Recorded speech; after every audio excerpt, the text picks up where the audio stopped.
Right on top of my intro. There you are. Oh, because I was printing my intro. I just started playing with my machine.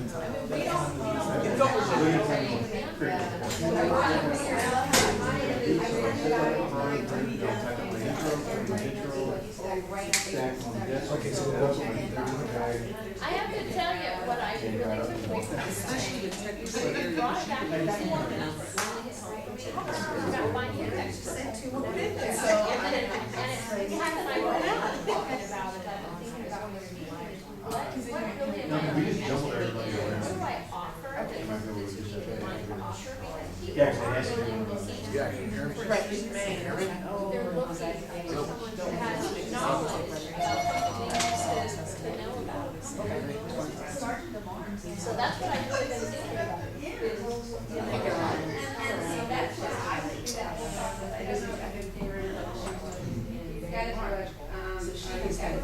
that. Right, right. That's right. 2 more minutes.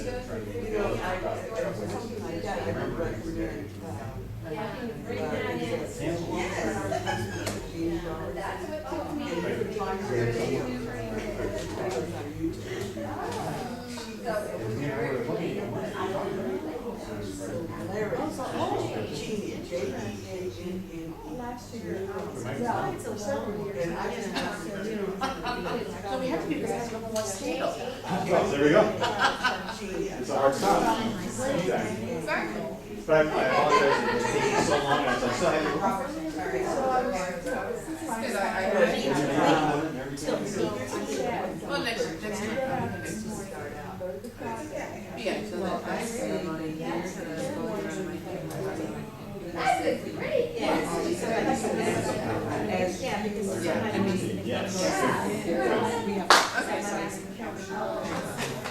And so, and that, this last one, they had,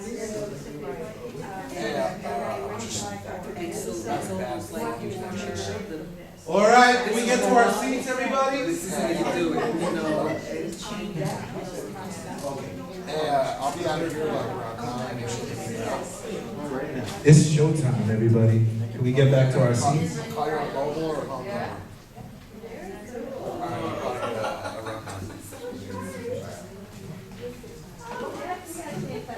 ladies and gentlemen, if you'll please take your seats, we're about to restart the next part of tonight's program. Woohoo!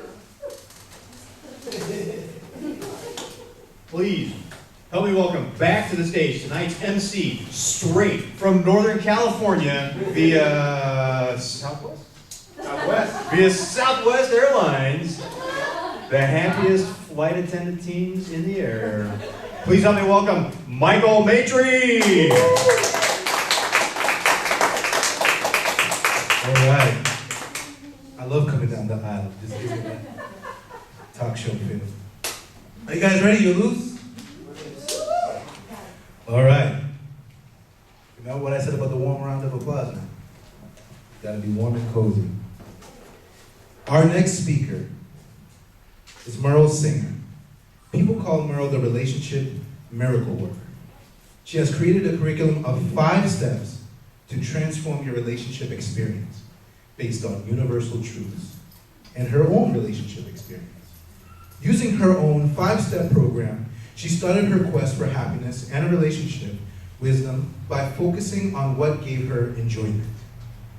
When she reflects on what has given her enjoyment, her list includes receiving Distinguished Toastmaster designation, becoming president of her temple, being the civilian chair of the Hollywood Community Police Advisory Board, and numerous recognitions and awards. Merle holds a master's degree in education.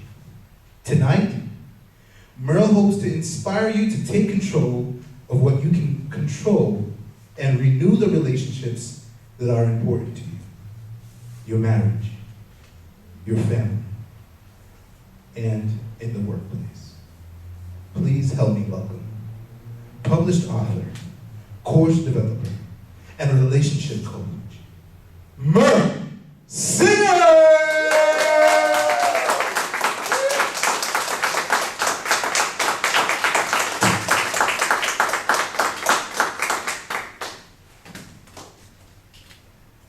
Sometimes you learn a lesson at your workplace and you take that lesson home.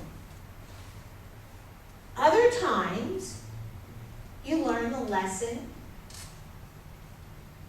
in your workplace. You learn the lesson at home and you take it to your workplace. It could be one or it could be the other. I learned the lesson at home, and it was one big, hairy, scary lesson. But it was a problem that I found a solution to, and the solution worked. Oh my goodness, I was so excited. I took that lesson everywhere. I took it to the workplace, I took it to the community, to family, to friends. I wrote a book about it. I created a course about it. I have coaching based on it. It was one big, hairy, scary problem, and it was such a joy to solve. But it started one dark and dreary day. Oh, we've been fighting, I don't know, it seemed like forever. And finally I said, Nathan Singer, we've been married, it'll be 20 years in September. We gave it a good shot. Let's give it up. Tell the kids we're splitting, and that's that. Merle, what do you want from me? I provide a good living. We have a beautiful house. We have wonderful children. We put them through college. What do you want from my life? What do you want? I don't know what I want. I know what I don't want, and I don't want you in charge of my happiness anymore. Ladies and gentlemen, members and guests, have you ever blurted out something and then, what was that I said? Did I really say that? Did I say, I don't want him in charge of my happiness? Well, duh, of course not. Everyone's in charge of their own happiness. I know that. Don't I know that?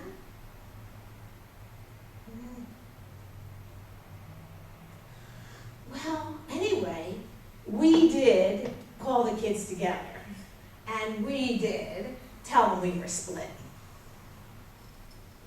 And it was my youngest that said, are you sure? Have you seen a therapist? You should see a therapist. Kids.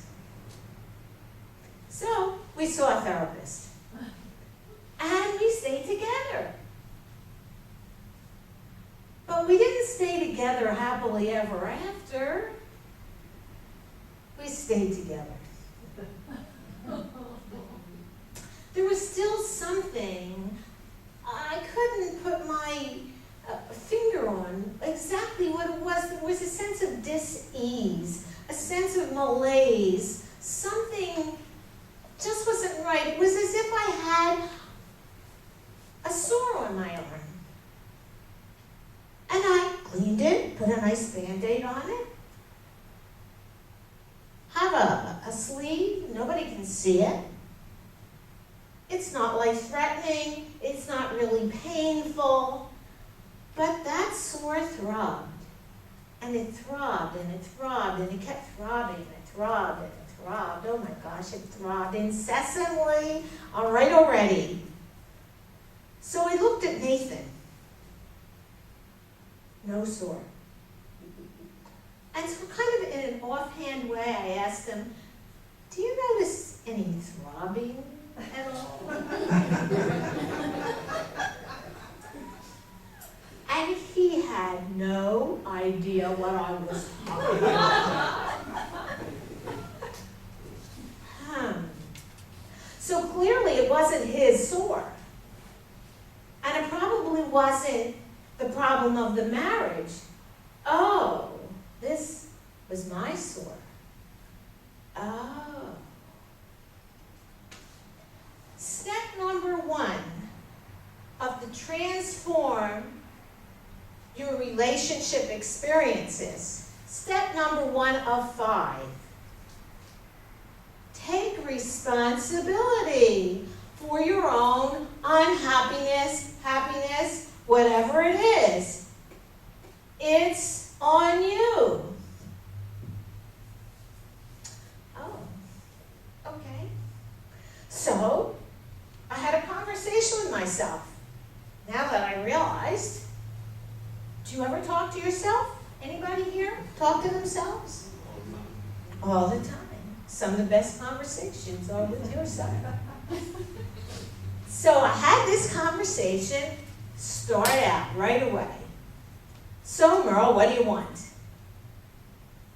I happen to know what I want. How about that? I want, first of all, to get rid of the knots in my stomach from being so darn angry all the time. And I want to be happy. This kind of smiling happy, really happy. I know that's what I want. Awesome. Step number 2 of the 5 steps to transform your relationship experiences. Step number 2, create your own personal nirvana. Some people just want to be famous. Some people want to be really respected. I wanted to get rid of the knots in my stomach, that anger, and I just wanted to be happy. Step number 2, you can't get what you don't know what it is. So there we are, moving along really well. Continue the conversation. Okay, Merle, you want to be happy. Good. What'll make you happy? Oh, I don't know. Well, listen, Merle, let me do it in a different vocabulary. There's a lot of talk about passion these days. Everybody has to have a passion. So, what's your passion? Oh, I don't know. Fortunately, necessity is the mother of invention. So I invented a question. I invented a brilliant question. If you're going to write anything down, this should be it. Because this question requires an answer. Everyone, you all have answers to this. Even I had an answer. The question is, what is it that you've ever thought about doing, but you haven't yet done? What is it that you've ever thought about from gestation to this second that you've ever thought about doing and you haven't yet done? You all have answers. I had an answer. You may laugh, I laughed at it, because the first thing I thought of was skydiving. And then instantly I said, no, I'm too scared. But I have recently been thinking about joining Toastmasters. Yes, okay, I can do that. Great.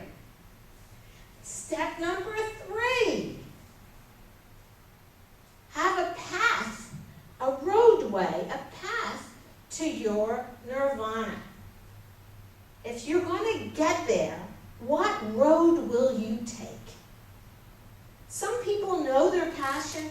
Some people know what makes them happy.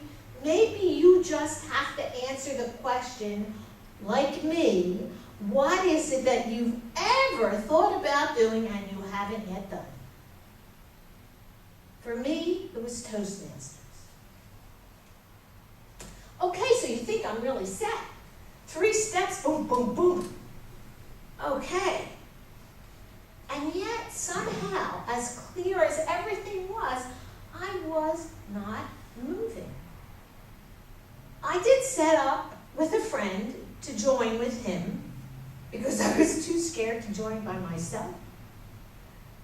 I did pick out 2 clubs that we could pick from, but then all we did was talk about it. We didn't do anything. I was like immobilized.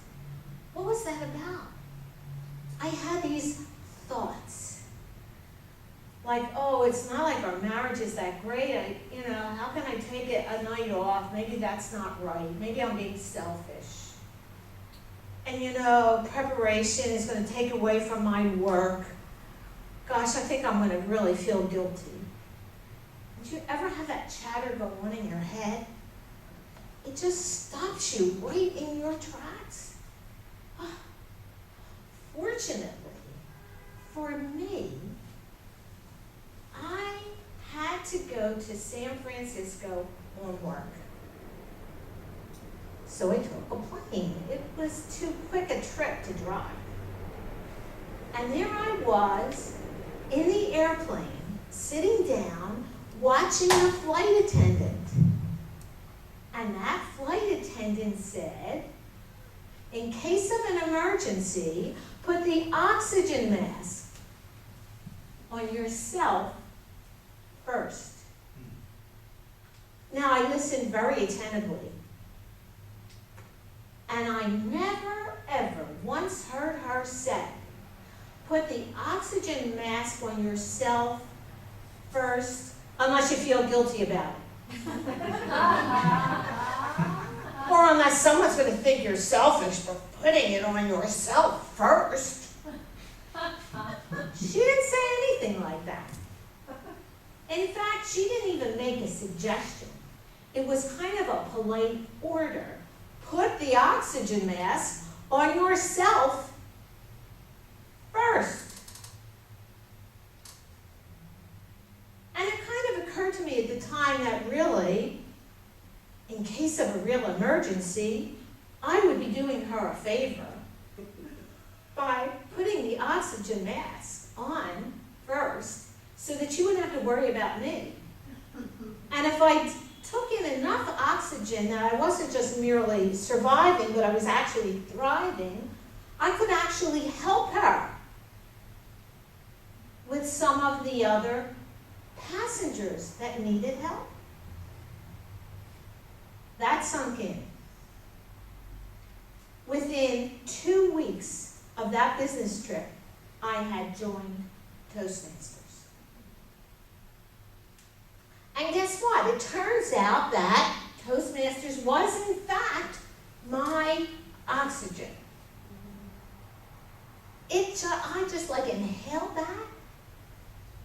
I was like darn near buoyant.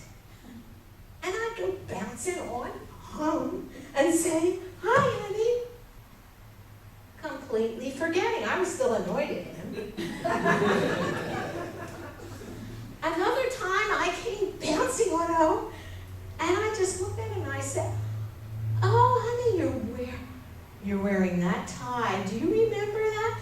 We got that in London. Remember in Harrods department store? You look hot. He stared at me like I was some kind of a Martian. Who is this woman? But I have to tell you, he got used to it pretty darn fast. But first, let me reassure you that I wasn't really being nice to him. I honestly wasn't thinking about him at all. I was just in the halo of that oxygen, of going, finding my path to my nirvana, I was just all about myself. And it's just that I took in so much oxygen and so much happiness that it was leaking out of me. And it was just falling out all over whoever happened to be around. But I didn't notice its effect. So I thought, what if I actually tried to be nice to him on purpose? That would be something, wouldn't it? So I tried it. Now, I started out with compliments. But did you realize after a certain length of time, when you're spending all your time seeing what's wrong with your partner, it's pretty hard to find something nice that he's doing. But I forced myself. It was really an effort. I had to find things to say thank you for. To say thank you for taking out the trash so late that it's staying there till the next week. No. It doesn't matter when he put out the trash. Thank you, dear, for putting out the trash. You know, it got easier and easier. And like a fog. You know how a fog lifts? How it comes up like a curtain, a stage curtain? It comes up and you can like see under it. And underneath is that blue sky. Is that awesome? And that big, friendly sun. And it lifts all the way till it's gone. That's what happened to our marriage. That was the first miracle.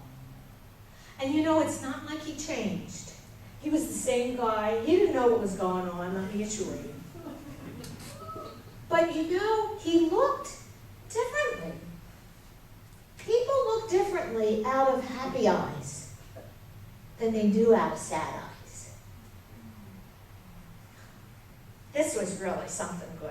I said, okay, now this is a lesson I learned at home that I can take to work. I'm ready. I go to work. First of all, I made a list of all the employees. And everybody was there. Person I could find the most nice things to say about. Person I could find the next most things to say about. On and on and on. I don't know how I'm going to find anything nice to say. First week, every day, a compliment and a thank you. After that, at least once a week. Second week, every day, a compliment and a thank you. After that, once a week. All the way to this guy. By that time, it was getting easier. And you have no idea what a difference it makes in the workplace. It's awesome. I couldn't have been the only negative person. But yet, just by making that effort, it made a tremendous difference. It was making it nicer for me to be in the workplace. But you know, when you're in a group, that's not enough to just find nice things to say. I mean, that's accentuating the positive. We also need to eliminate the negative, because negativity in group multiplies like exponentially. So, okay, eliminate the negative. Let's start with what you don't do. You don't say, oh, don't be so negative. Oh, the way you said that to her was so negative.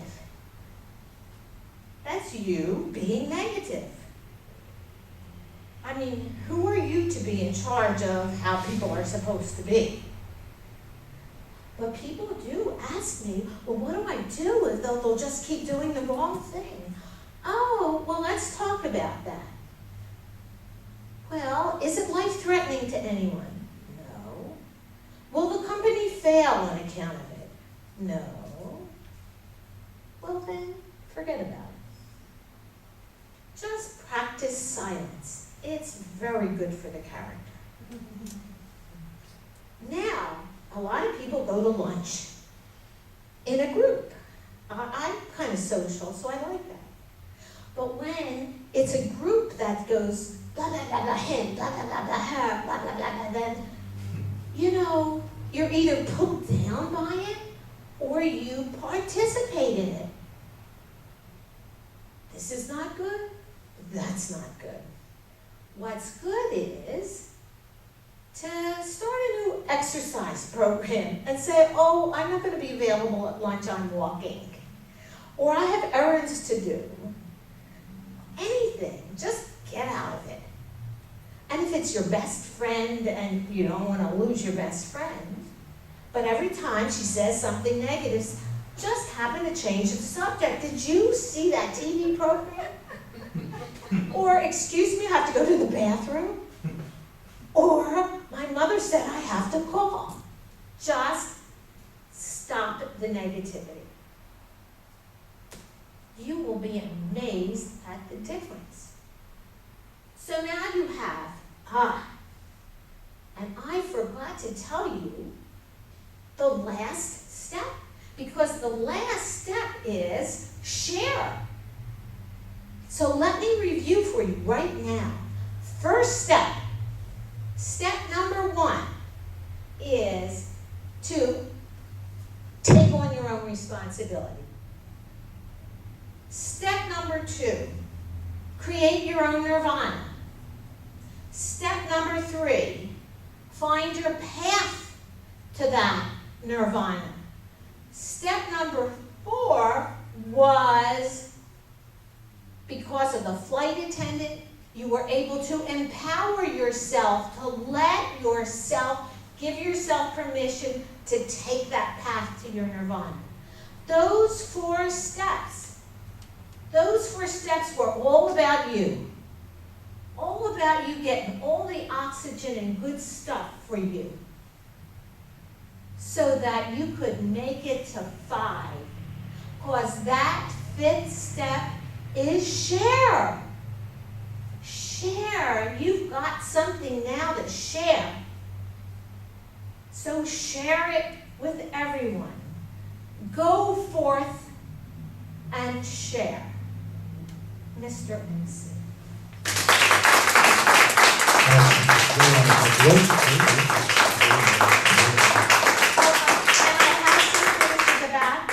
I have the outline at the back for anybody who wants it, and book and whatever else you want to see back there. Awesome, awesome.